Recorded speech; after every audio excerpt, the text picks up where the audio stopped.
Emas mahal lah sekarang. Tak mampu nak beli. Mampu tengok je. Ni orang cakap tahun 2000 tau.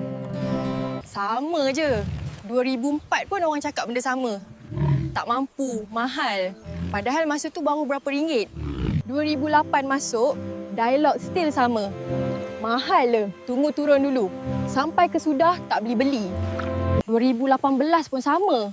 Asyik tengok je sampai harga dia melambung. Penatlah dengar alasan basi ni. Tahun 2020, emas naik lagi. Still kata mahal? Memang sampai kiamat lah korang tak merasa simpan. 2023, harga dah mencanak tapi mulut still cakap tak mampu.